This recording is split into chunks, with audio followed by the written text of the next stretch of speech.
ገብረ መንፈስ ቅዱስ የተባለ ሰው ስላሴን አዝሎ ነው የምላችሁ። ለምንድነው እንዲህ አይነት ትምህርት ግን እንደው የማይወገዘው? እኔ እኮ እየሰቀጠጠ እየዘገነነኝ ነው የማነበው ራሱ። ጌታ ገብረ መንፈስ ቅዱስን በመንፈስ ቅዱስ ቅባት የታተሙ ውሃን ያልጠጡ እህልን ያልቀመሱ ከንፈሮችን አምጣ ብሎ ሳመው ይላል ገጽ 93።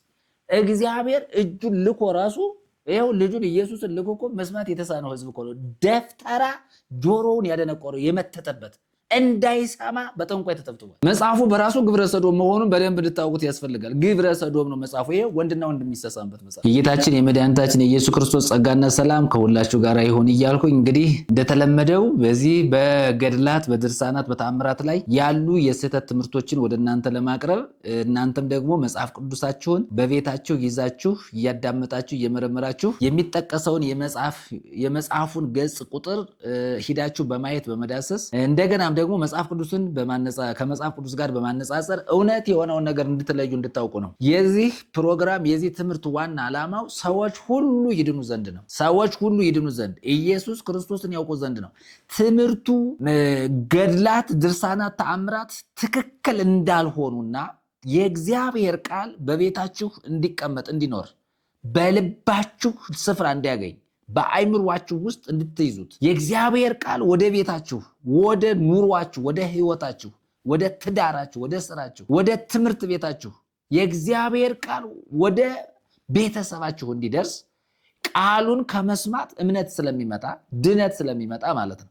ስለዚህ በእግዚአብሔር ቃል ላይ ያለውን ነገር በደንብ አድርጋችሁ እንድታዩ እንድታጠኑ ነው። የእግዚአብሔር ቃል ለሁሉ ነገር ጠቃሚ ነው፣ መፍትሄ ነው። የእግዚአብሔር ቃል እስራትን ይፈታል፣ ቀንበርን ይሰብራል፣ ድካምን ያስወግዳል፣ ብርቱ ያደርጋል፣ ጽኑ ያደርጋል። ስለዚህ የእግዚአብሔር ቃል ሁል ጊዜ ይላል። እንዲያውም አንድ ኤርምያስ 17 ላይ የእግዚአብሔር ቃል እንደዚህ ብሎ ይናገራል። በሰው የሚታመን በስጋ ለባሽ የሚመካ ልቡን ከእግዚአብሔር የሚያርቅ የተረገመ ነው። በምድረ በዳ እንዳለ ቁጥቋጦ ይሆናል።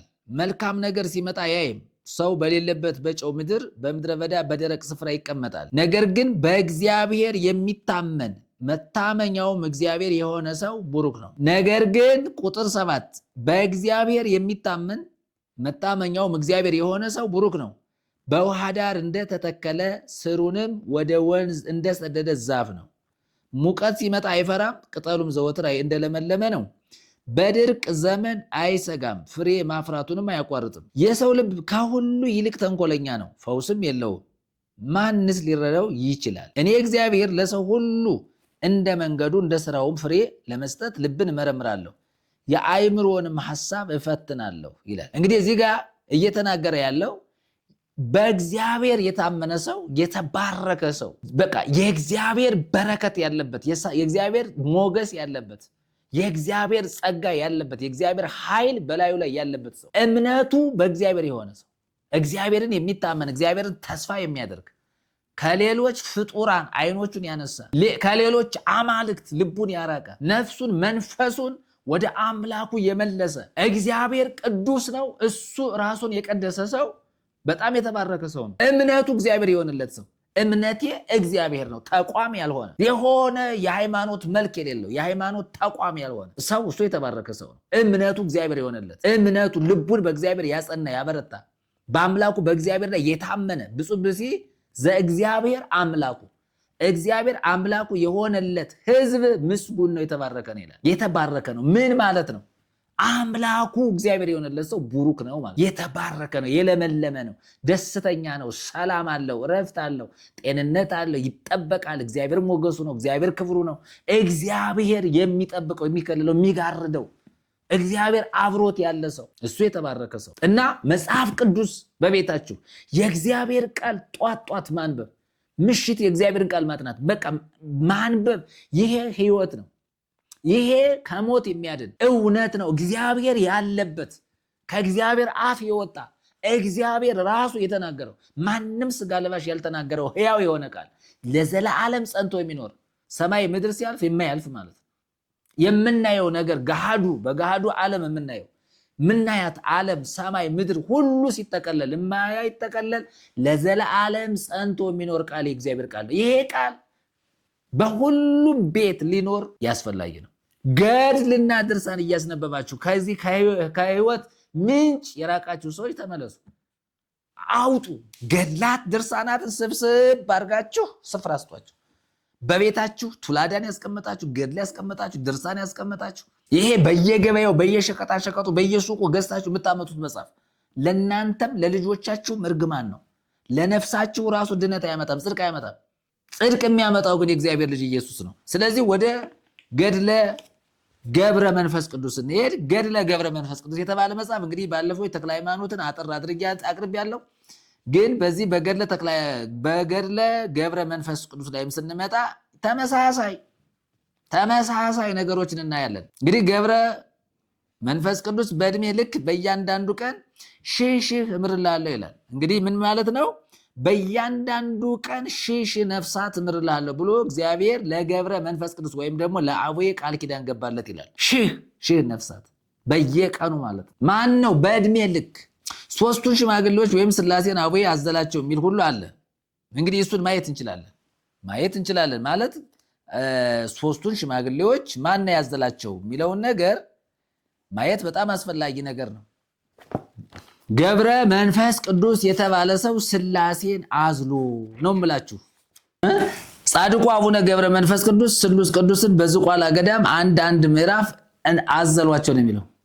የት ነው ስላሴ የታዘሉት? ዝቋላ። ማን? ገብረ መንፈስ ቅዱስ። ይሄው መጽሐፋችሁ እየተናገረ ነው። የማን? የገብረ መንፈስ ቅዱስ ትምህርት በገድሉ ላይ የተጻፈው ማለት ነው። የሚታዘል አምላክ የለም። እሽኮኮ የሚባል አምላክ የለም። እግዚአብሔርን ሰው በትከሻው አዝሎ ሊንቀሳቀስ አይችልም። ኦርቶዶክሳውያን ግን ይሄ ገድል የተጻፈላት ቤተክርስቲያን ግን ይሄን ገድል ተቀብላ የምታሳትም ቤተክርስቲያን ግን እግዚአብሔር በሰው ጀርባ የሚታዘል አድርጋ አስቀምጣለች። ከዚያ ሲቀጥል ምን ይላል? አብ ወልድ መንፈስ ቅዱስ አቡዬን አቅፈው ሳሙት ይላል። የቱ ገጽ ላይ ነው? ለምንድን ነው እንዲህ አይነት ትምህርት ግን እንደው የማይወገዘው? እኔ እኮ እየሰቀጠጠ እየዘገነነኝ ነው የማነበው ራሱ። ገጽ ስንት ላይ? 78 ላይ ልሂድ። 78 ገጽ ገድለ ገብረ መንፈስ ቅዱስ አብ ወልድ መንፈስ ቅዱስ አቡዬን ገብረ መንፈስ ቅዱስን እቅፍ አድርገው እያንዳንዳቸው ሳሙት ነው የሚለው። ይሄው መጽሐፉ ስለሚናገር ገጽ ስንት? 78 እና መጽሐፉ ላይ ተናገረ። እኔ አይደለሁም መጽሐፉ። ይሄው መጽሐፋችሁ ላይ ምንድን ነው የሚለው? ወምዝ አንቅሆ እግዚእነ ኢየሱስ ክርስቶስ ለአቡነ ገብረ መንፈስ ቅዱስ በከመ አንቅሆ ለጴጥሮስ እምድንጋጼ በደብረ ታቦር ዋቀፎ እግዚእነ ወሳሞ ባፉ አብሂ ወመንፈስ ቅዱስ አቀፍዎ ወሳምጎ እስመ ዝንቱ እምነቢያት ወሐዋርያት ወምጻድቃን ወሰማዕታት ይተርፍ በገድል ሰለስተ ምክብኢተ በእንተ ዘይበላ እክለ ወይሰትየ ማየ ወይለብሰ ልብሰ ይላል አማርኛ። ከዚህ በኋላ ጌታችን ኢየሱስ ክርስቶስ በደብረ ታቦር ጴጥሮስን ከድንጋጤ እንደቀሰቀሰው አባታችን ገብረ መንፈስ ቅዱስንም አነቃው፣ አቅፎም ሳመው። አብ መንፈስ ቅዱስም አቅፈው ሳሙት። አባታችን ገብረ መንፈስ ቅዱስ በገድል በትሩፋት ከነቢያት ከሐዋርያት ከጻድቃን ከሰማዕታት ሁሉ በጥፍ ይበልጣል። ይኸውም እህል ባለመብላቱ፣ ውሃ ባለመጠጣቱ፣ ልብስ ባለመልበሱ ነው ይላል። ቅድም ተናግሬያለሁ። ባለፈው ትምህርቶች ላይ ብዙ ትምህርቶች ላይ እንዲህ አይነት ነገሮች ተነግረዋል። ገብረ መንፈስ ቅዱስን አብም ወልድም መንፈስ ቅዱስም ነው የሳሙት።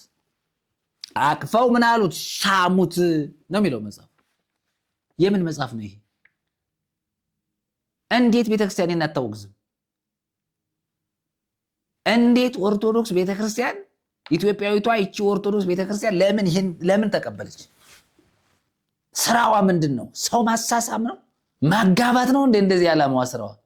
ስለዚህ ይሄ ትምህርት በደንብ አድርጎ መወገዝ አለበት። ምንድን ነው እየተሰራ ያለው? እኔ አሁን ይህን ስናገር እየሰቀጠጠኝ ነው፣ ግን ሰው መማር ስላለበት ነው። እንዲህ አይነት ትምህርቱን ጠርጎ እንዲያስወጣ።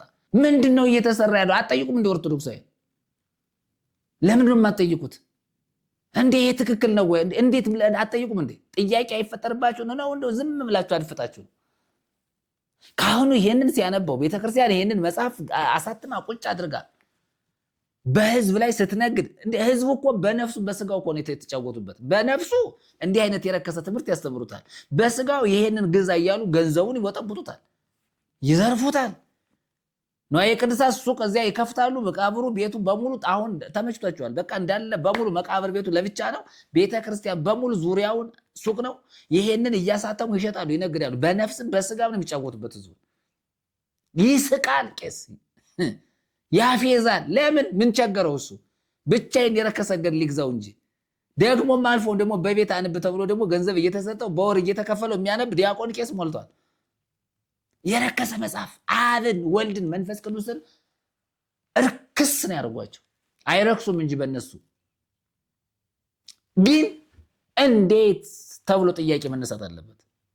የረከሰ ትምህርት ነው። እኔ ይሄንን መጽሐፍ እንደ ገድለ ተክለ ሃይማኖት ብዙ ትምህርቶችን እንግዲህ ወደፊትን ስንቀጥል ወደ ኋላ ሄዳችሁ ማየት ትችላላችሁ። ብዙ መረጃዎችን ገና ወደፊት እናመጣለን። ሌላ አልቀጥል። ጌታ ገብረ መንፈስ ቅዱስን በመንፈስ ቅዱስ ቅባት የታተሙ ውሃን ያልጠጡ እህልን ያልቀመሱ ከንፈሮችን አምጣ ብሎ ሳመው ይላል። ገጽ 93 ይሄው ገድለ ገብረ መንፈስ ቅዱስ 93 ላይ 93 ማየት ትችላላችሁ። ምን ብሎ ነው የሳመው? ይሄው ላንብላችሁ መጽሐፉ እንደዚህ ይላል። ወይ ቤሎ እግዚእነ ለአቡነ ገብረ መንፈስ ቅዱስ አምፅ ከናፍሪከ ዘይበላ እክለ ወይ ሳትያ ማየ ዘተቀባ በቅባ መንፈስ ቅዱስ ወሳሞ አፉሁ ወወሰዶ ዋይረጎ ሰማያተ ዋብፀው ሀበ አብይ ገነት ዘይሰማይ ኤዶም ወመካኑሂ ዘይብልዎ ኤረር ዘህኑፅ በወርቅ ዘይሬእይዎ ወይ በወእዎ ኩሎም ጻድቃን ወሰማያት ዋይማዲሁኒ 150,000 ዘወርቅ ይላል 150,000 ዘብሩር ወይ ፈለፍል ምኔው ሐሊብ ወማር ይላል። ጌታችንም አባታችን ገብረ መንፈስ ቅዱስን በመንፈስ ቅዱስ ቅባት የታተሙ ውሃን ያልጠጡ እህልን ያልቀመሱ ከንፈሮችን አምጣ ብሎ ምን አለው? ሳመው። ማ ኢየሱስ ማንን? ገብረ መንፈስ ቅዱስን። ምን ያላሉ? እህል ያልበሉ ውሃ ያልቀመሱ ከንፈሮችን አምጣ ብሎ ሳመው።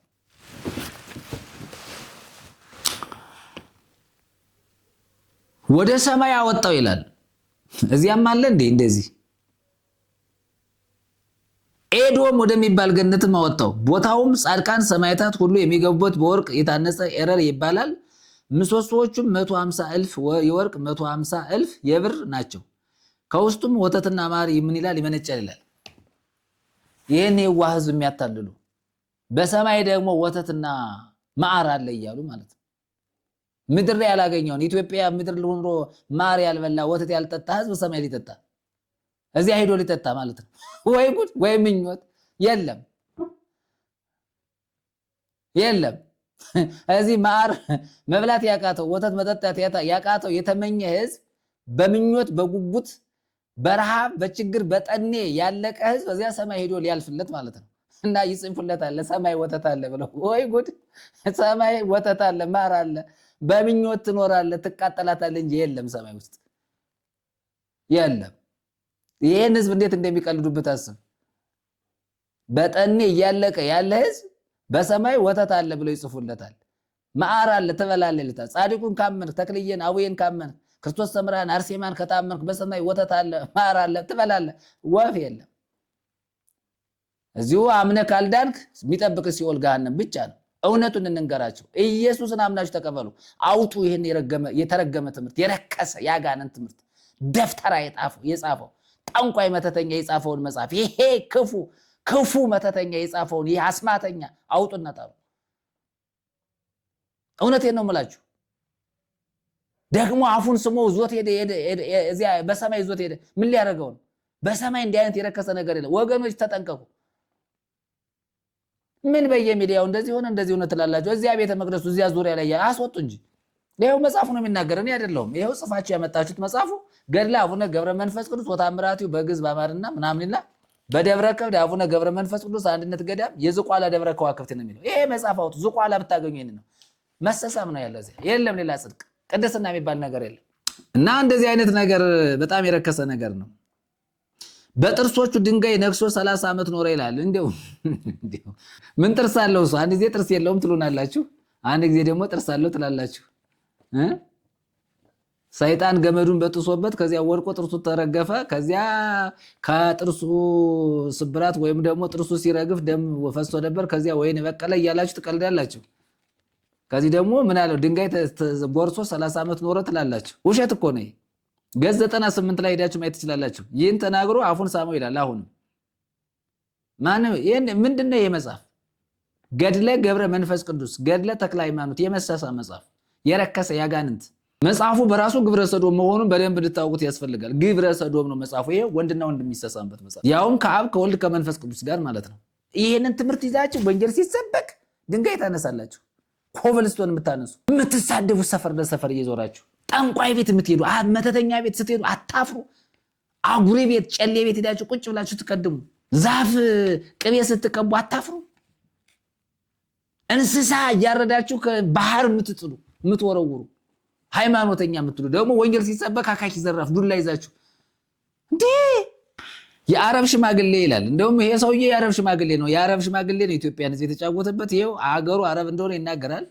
የአረብ ሽማግሌ ይላል መጽሐፉ ራሱ። በዝቋላ ባህር ተዘግዝቆ 100 ዓመት ኖረ ይላል። አሁን አንድ ሰው ተዘግዝቆ 100 ዓመት ይኖራል? አይኖርም። መረጃ ገጽ 197 ቁጥር 6 ላይ ሄዳችሁ ማየት ትችላችሁ። ከሰውነቱ ፀጉር ማር ወተት ይንጠፈጠፍ ነበር ይላል። ይሄው ምኞት እኮ ነው። ቅድም እንደተናገርኩ ነው። የገብረ መንፈስ ቅዱስ ሰውነቱ በሙሉ በፀጉር የተሸፈነ ነው። ከዚያ ከእያንዳንዱ ፀጉር ደግሞ ወተት ማር ይፈሳል ይላል። እሺ ታዲያ ለምንድነው ዝቋላ አካባቢ ያላችሁ ሰዎች ታዲያ ምንድነው ለምን አልበላችሁ? ለምን በጠን ትሞታላችሁ?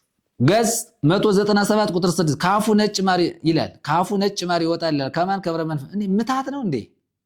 ምታት ጌታ የገብረ መንፈስ ቅዱስን ነፍስ ባፉ ሳማት ይላል። ሌላው ደግሞ ማለት ነው ገጽ 199 ቁጥር 11 ላይ ነፍስን የገብረ መንፈስ ቅዱስ ነፍሱን ኢየሱስ ለብቻዋ ምን አደረጋት? ሳማት ይላል። ሳማት ገጽ 199 ቁጥር 11 የሰይጣን መልክ የተለበለበ ግንድና ዝንጀሮ ይመስላል ይላል። ራሱ ገድሎ ነው የሚናገረው። ሰይጣን መልክ የለውም፣ አካል የለውም። የሚታይ ነገር የሚዳሰስ የሚጨበጥ ይሄ ነው ልንለው አንችልም። ሰይጣን መንፈስ ነው፣ ረቂቅ ነው፣ አይታይም፣ አይጨበጥም፣ አይዳሰስም። ሰይጣን ዝንጀሮ ይመስላል የሚል መጽሐፍ ዝንጀሮ ጠባቂ የጻፈው መጽሐፍ ነው ይሄ። ዝንጀሮ ጠባቂ ዝንጀሮን መልክ የሚያውቅ በቃ ዝንጀሮ ጋር የሚውል ሰው ነው የጻፈው። ስለዚህ ስለ ሰይጣን መልክ ሲያወጣለት ዝንጀሮ ይመስላል፣ ጦጣ ይመስላል። ሌላ ደግሞ ሌላ ቦታ ላይ እንዲሁ እኮ የተለበለበ ግንድ ነው ይላል። ጥቁርነቱ ማለት ከለር እየሰጠ ማለት ነው ለሰይጣን። ሲጀመር የተለበለበ ግንድም አይመስልም፣ ዝንጀሮም ጦጣም አይመስልም። ሰይጣን መንፈስ ነው። አረ ምን ሆነካችሁ ኦርቶዶክሳውያን? ምን ሆናችሁ ነው ማየት የተሳናችሁ? አሁን የሚከለክላችሁ ብጥብጥ ትሏል። መንፈሱ ነው የሚረብሻችሁ። የተለበለበ ግንድም አይደለም። እንዲሁ በጣም የሚገርመው ነገር ለአንድ ነገር ላልብላችሁ። ጌታ ይላል በደንብ ስሙ። እንግዲህ ይህን ትምህርት የምትከታተሉ ሰዎች ስሙት በደንብ አድርጋችሁ። ምን ያህል የኢትዮጵያ ሕዝብ ምን አይነት መከራ ውስጥ እንዳለ ዕዳ ውስጥ እንዳለ እንድታዩ ነው። ምን አይነት ሰቆቀው እኔ እግዚአብሔር እጁን ልኮ ራሱ ይኸው ልጁን ኢየሱስን ልኮ እኮ መስማት የተሳነው ሕዝብ እኮ ነው። ደፍተራ ጆሮውን ያደነቆረው የመተተበት እንዳይሰማ በጠንቋይ ተተብትቧል። ጠንቋይ ምን ይብላል? በጣም ልንገራችሁ አንድ በጣም የሚያሳዝን ታሪክ አንድ ታሪክ አለ እዚህ ገድል ላይ። ጌታ በአንዲት አመንዝራ ሴት ላይ እባብ ላከባት፣ ለሽንት ስትቀመጥ በማይጸኗ ገባ ይላል። ለምሳሌ ገጽ 223 ላይ ልሂድና ላንብላችሁ። ምን ይላል መሰላችሁ? ታምሪው ላቡነ ታምር 5 ታምሪው ላቡነ ገብረ መንፈስ ቅዱስ ጸሎት ወበረከቱ ያሉ ምስለ ይላል ያሉ ምስለ ኩልን ህዝበ ክርስቲያን ወምስለ ሀገሪቱን ኢትዮጵያ ለዓለም ዓለም ነው። ጸሎቱ ምን ጸሎት አለው? ይሄ እኮ ጸሎት አይደለም ድግምት ነው። ይሄንን እኔ ጠንቋይ የጻፈው መተተኛ የጻፈው አጉሪ የጻፈው ቃልቻ ያለበት ሰው የጻፈው ይሄ የቃልቻ መጽሐፍ ነው። ለምን መሰላችሁ? እውነትን የማይናገር ሰውን ገደል የሚከት ከጠንቋዮች አፍ የወጣ ንግግር ነው ይሄ ራሱ። ምን ይላል? ወነበረ ታሃቲ ብሲት መፍቀሪተ ዝሙት ወሰዓሪተ ሰንበት ወመሐሊት በሐሰት ወተማ እግዚአብሔር ላይሊያ ዋዘዞ ለአቢ ከይሲ ሀባለው ትንዘት ሲያውን ይላል። ስትሻና ማለት ነው። እንዘት ሲያውን ገባ ወቱ ከይሲ በሐፍረታ አማረኛው ዝሙትን የምትወድ ሰንበትን የምትሽር በሐሰት የምትምል አንዲት ሴት ነበረች። እግዚአብሔር በርሷ ተቆጥቶ እባብ አዘዘባት። ለሽን ተቀምጣ ሳለ ወደ ማይጸኗ ገባ ይላል። እግዚአብሔር እንዲህ አይነት ጨካኝ ነው። ስትሸና ምን ያደረገባት? እባብ ገባ። ወዴት? ወደ ማይጸኗ። ምን አድርጋ? ሰንበትን ሽራ። እንዲህ አይነት ክፉ አምላክ። ከዚያ ምን እንደሆነ ታውቃላችሁ? መኖሪያው ወረሰያ ቤተ ይላል። ቤታ ማደሪያ ያደረጋት መኖሪያው አደረጋት። የበላችሁን ይበላል፣ የጠጣችሁንም ይጠጣል። ካልበላች ካልጠጣች ግን ሆዷን አንጀቷን ይበላ ደሟንም ይጠጣ ነበር ይላል። ምኑ? በማይጸኗ የገባው እባብ። በምን ምክንያት? ሰንበትን ስለሻረች በውስጡ አደረ። ከዚያ የምትበላውን ይበላል፣ የምትጠጣውን ይጠጣል። ከዚያ ሴትዮዋ መብላት መጠጣት ስታቆም ምኗን? ራሷን ምን ያደርጋል? ደሟንም ይጠጣ ነበር። አንጀቷን ይበላል። ምኑ? እባቡ አንጀቷን ይበላል። ከዚያስ ደሟንም ይጠጣ ነበር። የእንጨት ቅርፊት መሰለች ይላል። ምኗ? ሴትዮ እንደ መቃም ሆነች፣ ከሆዷ እስከ አንገቷ ድረስ መላ። ምኑ? እባቡ ከፍ ከፍም አለ። ከባሏም ጋር በተነጋገረች ጊዜ ያ እባብ ይቀና ነበር። በየት? በሴትዮዋ ማኅፀን ሆኖ በባሏ ምን ይሆናል? ይቀና ነበር። በሆዷም ውስጥ ያውቃት ነበር። ከዚያስ በባሏም ፊት እንደ በድን ትሆን ነበር። ያም እባብ በሆዷ ውስጥ ይጮህ ነበር። አንዳንድ ቀን ድምፁ የፍየል ግልገል ይመስል ነበር። አንዳንድ ቀንም እንደ ውሻ ቡችላ ይጮህ ነበር። አንዳንድ ቀንም እንደ ወፍ፣ አንዳንዴም እንደ ዶሮ ይጮህ ነበር። ከዕለታት በአንድ ቀን ባለቤቷ ጠጅ ጠጥቶ ሰክሮ መጥቶ አነጋገራት። እርሷን በሕያው እግዚአብሔር አምያለሁ፣ አትንካኝ፣ አትቅረበኝ፣ በድንን ትገናኛለህን? በቀደመው ኃጢአቴ እግዚአብሔር ለእንዲህ ያለ ደዌ አሳልፎ ሰጠኝ። እንዲህ እያለችው በግድ ተገናኛት። ያም እባብ መጥቶ አባለ ዘሩን ቆረጠው። ያም ሰው ወዲያው ሞተ። ያችም ሴት እስከ 7 ዓመት በእንዲህ አይነት ሁኔታ ኖረች። ከ7 ዓመት በኋላ ከሩቅ አገር አንድ ጻድቅ ሰው መጣ። ያን እባብ በሆዷ ሞልቶ አየው። ያችም ሴት በቀደመው ኃጢአቷ እንደታመመች እግዚአብሔርንም እንዳሳዘነችው ነገረችው ይላል። አያችሁ ገድሉ የሚናገረው ይሄ በትክክል ደፍተራ የጻፈው መጽሐፍ ነው። ጠንቋይ የጻፈው መጽሐፍ፣ መተተኛ የጻፈው መጽሐፍ፣ ከእባብ ጋር ቁርኝት ያለው ክፉ መንፈስ የሚጠቀምበት ሰው ነው የጻፈው። በጣም ላንብላችሁ ታምሩን። በጣም የሚዘገንን ነገር ነው። ጻድቅ ሰው የገዳማዊ አባታችን ገብረ መንፈስ ቅዱስን ዝክር መታሰብ ያደርጋለሁ ብለሽ ተሳይ። አያችሁ ወዴት አመጧቻል? ወደ መንፈሳዊ ያመጡት ደግሞ ተሳይ፣ ገንዘብሽን ሀብትሽን ለርሱ ስጪ ትድኛለሽ አላት። እርሷም እሺ እሰጣለሁ መታሰቢያውንም አድርጋለሁ አለችው። ያም ጻድቅ ሰው ከእርሷ ተለየ። ያችም ሴት በዓሉ እስኪደርስ ድረስ በተስፋ ኖረች። መጋቢት 5 ቀን የአባታችንን መታሰቢያ ዝክሩን አደረገች። ድሆችን ጦም አዳሪዎችን አጠገበቻቸው። ለቤተ ክርስቲያንም ዕጣኑን መብራቱን ሰጠች። በዚያችም ሌሊት አባታችን ገብረ መንፈስ ቅዱስ እየሰማች እርሷ ወዳለችበት ቤት መጣ። ማን? ገብረ መንፈስ ቅዱስ። ይሄ መንፈስ ነው፣ ሰይጣን ነው። ገብረ መንፈስ ቅዱስን ተመስሎ የሚልወሰወስ ሰፈር ለሰፈር ሰይጣን ነው። እርሷ ወዳለችበት ቤት መጣ። አልተኛችም ነበር፣ የቤቷም ሰዎች ይሰሙ ነበር። በቤቷ በር ቆሞ አንተ እባብ ከዚህ ሴት ውጣ፣ ወደ መኖሪያ ሂድ፣ እግዚአብሔር ቀድሞ እንዳዘዘልህ አፈርክን ብላ አለው። ያም እባብ ቀድሞ በገባበት ወጥቶ ምድርን መላ ነው የሚለው። ከሴትዮዋ ማኅፀን ሲወጣ እባቡ ምድርን መላ። አባታችንም ከርሷ ተሰወረ። ያችም ሴት የሀገሩን ሰዎች ጠራች። ተሰብስበው ያን እባብ ገደሉት። ቁመቱም 5 ክንድ ያህል ነበር። የሀገሩንም ሰዎች ሁሉ ይህን አይተው አደነቁ። የአባታችን ዝክሩን አደረጉ። በጣም የሚዘገንን እኮ እንግዲህ ይህንን ነው ሰዎች እየሰሙ ያሉት። ይሄ ተአምር አይደለም። በጣም ነው የሴቷን አንጀት ደሟን እየጠጣ ኖረ ነው የሚለው። ድምፁ የተለያየ እና ይሄ እባብን የሚያመልኩ ሰዎች ከእባብ ጋር ቁርኝት ያላቸው በትክክል የእባብን ድምፅ የሚያውቁ ሰዎች ናቸው የጻፉት። ጠንቋዮች ናቸው የጻፉት። መተተኞች ናቸው፣ ሰላቢዎች ናቸው የጻፉት። እባብና ዘንዶ የሚስቡ ጠንቋዮች ናቸው የጻፉት ይመጻፍ። ይሄንን ግን የኢትዮጵያ ሕዝብ ይሰማል። ሌላው የሚገርመው ነገር የተበላው ዶሮ ራሱ ታርዶ የተበላው ዶሮ በሰው ሆድ ውስጥ ሆኖ ኩኩ እያለ ይጮሃል ይላል። እንዴት ነው እናንተ? ቀልድ በጣም ቀልደኞች ናቸው። እና የታርዶ ወጥ ተሰቦ ሆድ ውስጥ ሲገባ ኩኩ ይላል።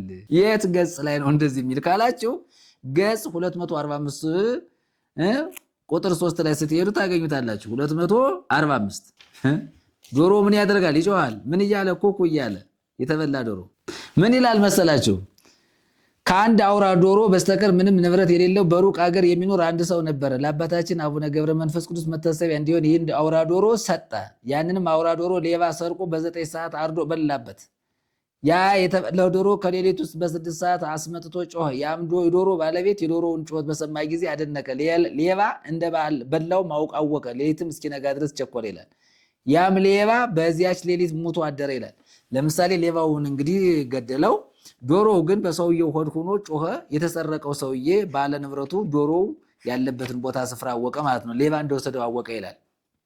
እና ዶሮው የተበላ ዶሮ በሰው ሆድ ውስጥ ሆኖ ምን ያደረገው ኩኩ አለ ይላል። የውሸት መዓት ማለት ነው። ሌላ ኡራኤል የኢየሱስን ደም ረጨ ይላል። እንግዲህ ኡራኤል ጌታችን መድኃኒታችን ኢየሱስ ክርስቶስ ሲሰቀል ከጌታችን ከኢየሱስ ክርስቶስ ጎን የሚፈሰውን ደም ኡራኤል ደሙን ተቀብሎ ምን አደረገው ነው ይላል። በዓለም ሁሉ ረጨው ይላል። ደሙን ረጨው። የኢየሱስ ክርስቶስን ደም በወርቅ ጽዋ ተቀብሎ ማለት ነው ረጨው። ያ ደሙ የነጠበበት እስከ ዕለተ ምጽአት ድረስ ቤተክርስቲያን ሲሰራበት ይኖራል ይላል። ውሸት ነው ይሄ። እና አቡዬ ደግሞ መንግስተ ሰማያትን በገድሉ ምን አደረገ ይላል። ዋጀ ይላል። እንግዲህ መንግስተ ሰማያትን በምንድን ነው? በገድሉ እሱ በሰራው አቡዬ በተጋደለው ተጋድሎ መንግስተ ሰማያትን ገንዘብ አደረገ ይላል።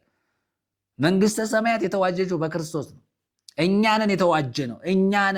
እኛንን በደሙ የተዋጀን እኛ ተዋጅተናል። በማን? በክርስቶስ ኢየሱስ ደም። ስለዚህ ገድለ ገብረ መንፈስ ቅዱስ ባጭሩ ይሄው እንግዲህ ገድሉ ምን ለማለት ተፈልጎ እንደሆነ እንግዲህ ባጭሩ መልእክቴን ላስቀምጥ።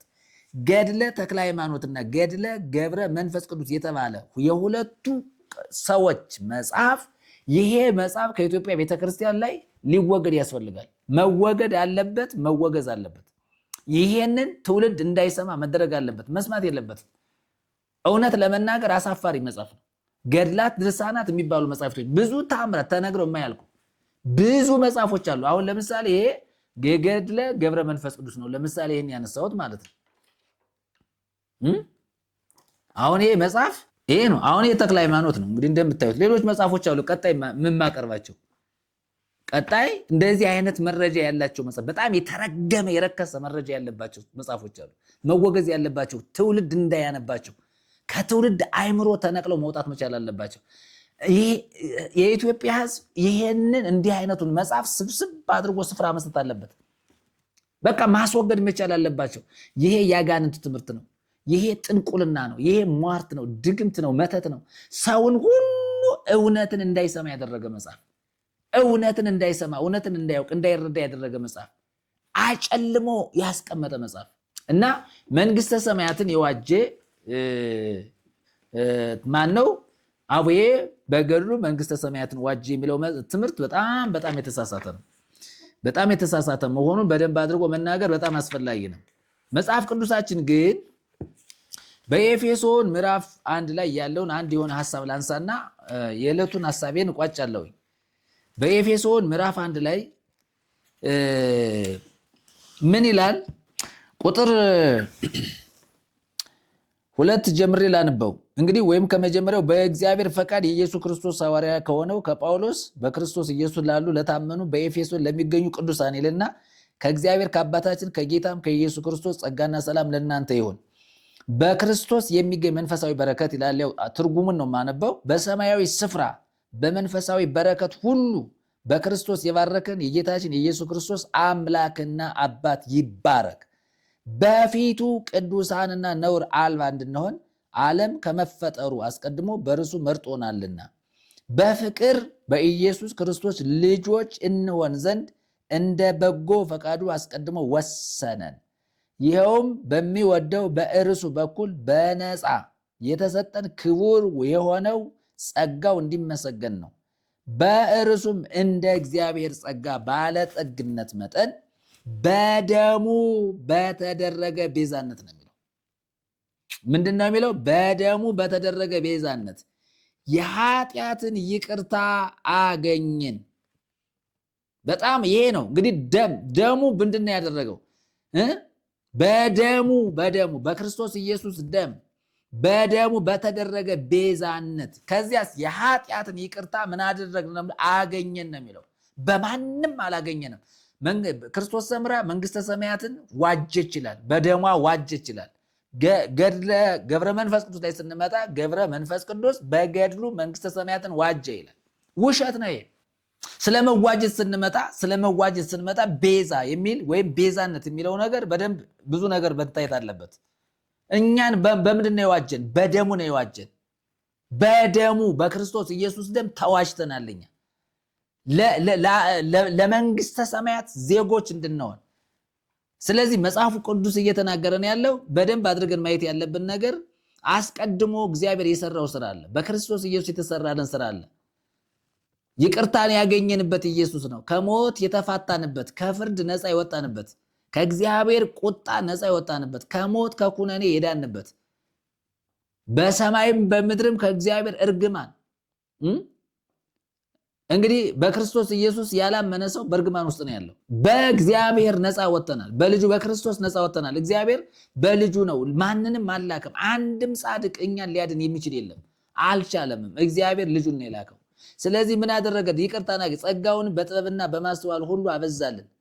በክርስቶስ ያቀደውንም የፈቃዱን ምስጢር እንደ በጎ ሐሳቡ እንድናውቅ አደረገ። በዘመን ፍጻሜ ይሆን ዘንድ ያለው ሐሳቡ በሰማይና በሰማይም በምድርም ያሉትን ነገሮች ሁሉ ራስ በሆነው በክርስቶስ ስር ለመጠቅለል ነው የሚለው። ራስ በሆነው በማን? በክርስቶስ። በሰማይ በምድር ያለው በማን ነው የሚጠቀለለው? በክርስቶስ ኢየሱስ ነው የሚጠቀለለው። ከክርስቶስ ውጪ እግዚአብሔር ሌላ የመዳኛ መንገድ፣ ሌላ የኃጢአት ማስተስሪያ፣ ሌላ የጽድቅ መንገድ፣ ሌላ ለሰው ልጅ ኃጢአት ራሱን አሳልፎ ለሞት የሰጠ አንድም የለም። እግዚአብሔር ዓለምን መታረቅ የፈለገው በኢየሱስ ነው። እኛን ከእግዚአብሔር ከራሱ ጋር ለማስታረቅ የፈለገበት መንገዱ ክርስቶስ ነው። ሰው የታረቀው ከእግዚአብሔር በልጁ በክርስቶስ ነው። ሰው ሁሉ እንዲድን ይፈልጋል እግዚአብሔር፣ ግን በክርስቶስ ካመነ ነው የሚድነው። ጻድቃን አያድኑም፣ ቅዱሳን አያድኑም፣ የሞቱ ሰዎች አያድኑም። አስቀድመው የሞቱ ሰዎች ስለኛ ኃጢአት በመስቀል ላይ አልተሰቀሉም፣ አልሞቱም።